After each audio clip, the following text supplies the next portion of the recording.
Brilliance Audio presents The Last Thing She Ever Did by Gregg Olsen, performed by Karen Peaks. Beetles never stop. They gnaw silently and relentlessly. Guilt is like that too. Less than 2 hours from Bend, Oregon, Diamond Lake is a spectacular sapphire blue, with a tawny shoreline ringed by ponderosa pines.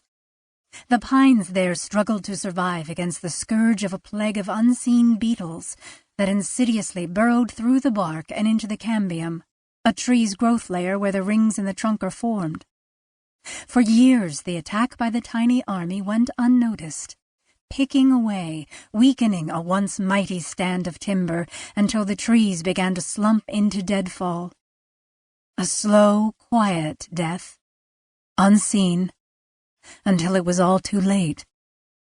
For Liz Camden, too late happened when she was only 9. Shards of memory returned every time she passed the sign indicating the turnoff to the lake. Liz was always a passenger when this occurred, because she never, ever drove that route on her own. It was a pact she made with herself, a way out of remembering all of it and preventing the splintery, jagged pieces from stabbing at her. Whenever they did, despite her best efforts to forget, the memories assembled themselves into a cracked mirror, and it all returned.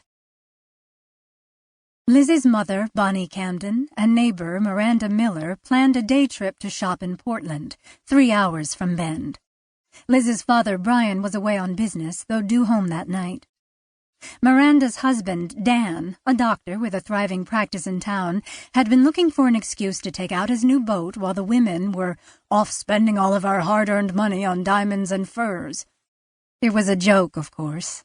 Dan was always one to exaggerate Miranda's spendthrift ways and trumpet his own frugality, except for that boat.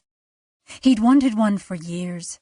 He'd sit on the deck overlooking the Deschutes River and roll his eyes at the tubers who passed by.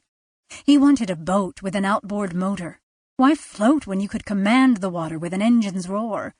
For fishing, Liz remembered Dan telling Miranda when the Camdens were over to celebrate the end of the summer. You can fish from the shore like everyone else, Miranda said. She could always deliver a deadpan line. She had a knack for it.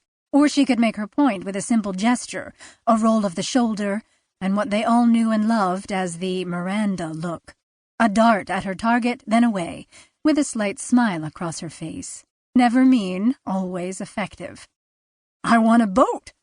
I want a new refrigerator. Oh, really? He said. That's what I just said. Liz remembered how 3 days later a delivery came from Hanson's Appliances.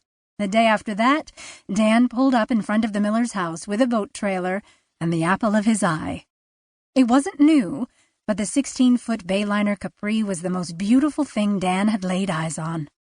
God, I love this boat. I might even sleep in it, he told Miranda as the neighbors gathered to ogle his purchase. Miranda rolled her shoulder, flung her dart. Well, I hope it's comfy because there's no might about it, Buster, then slipped away with her wry smile. She wasn't mad at her husband. Not ever. That's just the way they played. Liz always liked the Millers' banter.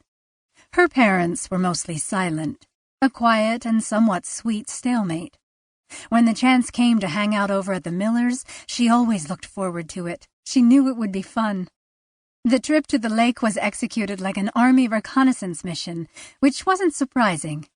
In his life before returning to Bend to start a medical practice, Dan had served in Vietnam. He never talked about that experience, at least as far as Liz knew, but his crew cut and the jangle of the dog tags he still wore telegraphed his history without words. Dan was a lean man with sinewy arms who was softened by his ready smile and pretend irritation with all the things Miranda threw his way. As the big day approached, Dan gathered the kids who were not away at church camp, Liz and the Miller's son Seth, both 9, and Liz's older brother Jim, 11, to talk about the finer points of trout fishing and water safety. Dan could be long-winded, and most everything he said seemed pure overkill, but that was the way he was. The blast of heat that week had toasted the high desert. When thunderclouds rolled in the night before the big trip, everyone felt the relief that comes with the promise of rain. The TV weatherman, a glad-hander with an endless procession of bow ties, indicated a storm would move quickly through the area. And for once, he was right. The tempest passed through Bend early Friday morning, slickening the roadways, filling the Deschutes and pounding the eardrums of those unable to sleep through the cracks of thunder. That morning, Bonnie and Miranda went out ahead of Dan and the kids. "I need to get to Portland early if I'm going to empty Dan's bank account," Miranda said as they drove off.